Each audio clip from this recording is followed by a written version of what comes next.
What's up, guys?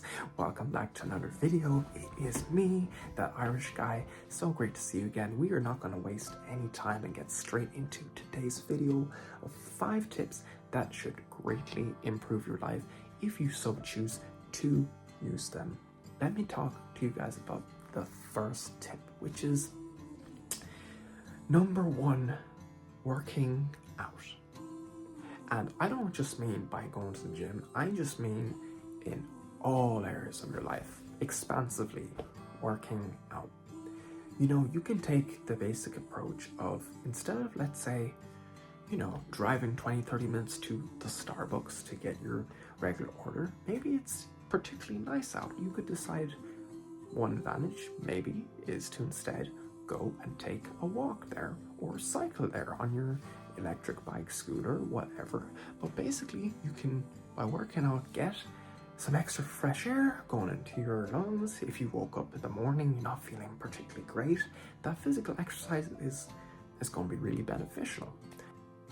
But I also mean working out other areas of your life, such as improving your communication skills, improving the hobbies that you've been learning maybe for the last year or so, improving your organization skills, the clutter in your room.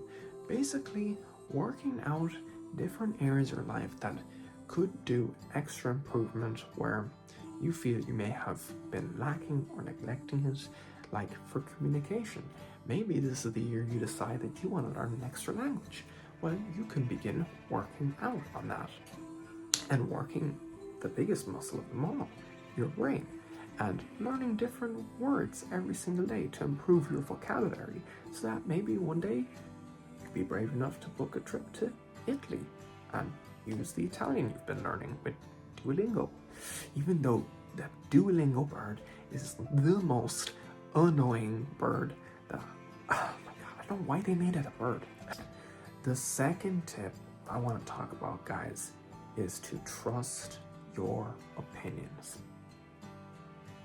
To trust that the things you like, the interests, the foods, the things that you like, that maybe you're a little bit reserved about, to trust them, that they're right, that they fit you.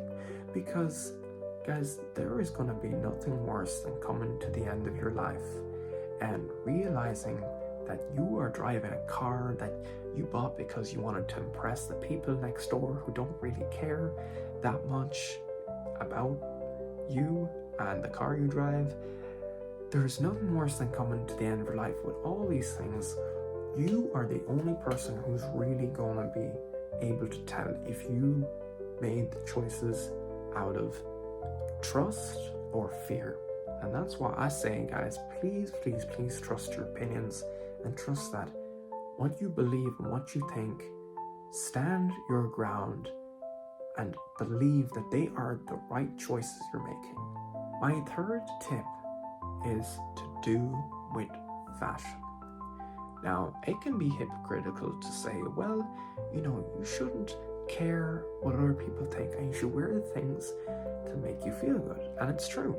A lot of the times, if we are not wearing clothing that fits our body, because the clothing we buy is a lot of times off the rack, so it's not custom tailored to us, but a lot of the times, just based on your body, there's just some clothing that will not fit you, will not look good on you, simply because it doesn't contour your body right.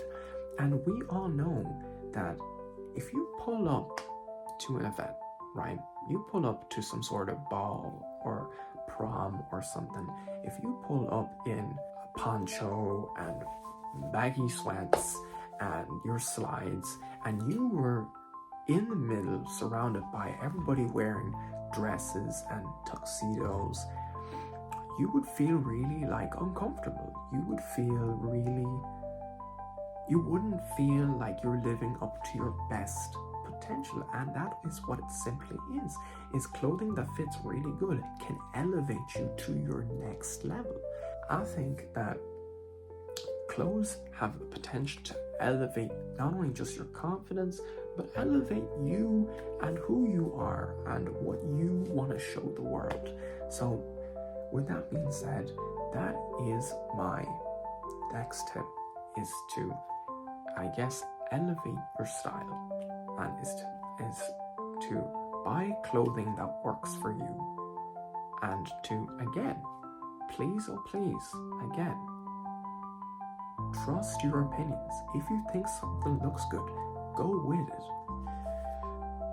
The next tip, my next tip would be for sleep, guys. Having a healthy sleep schedule, guys, having a healthy sleep schedule, it just does wonders. If you implement not a super rigid schedule, but if you at least decide, okay, I'm gonna go to bed at 11, and 20 minutes before that, I'm going to disconnect from the online world, and I'm going to read a book, I'm going to work on my writing, and then I'm going to try and go sleep.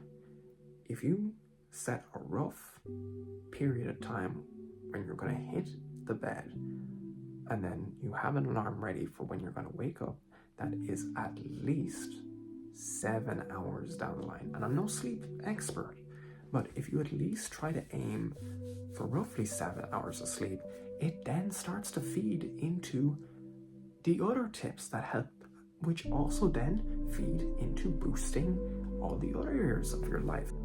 And then number 5,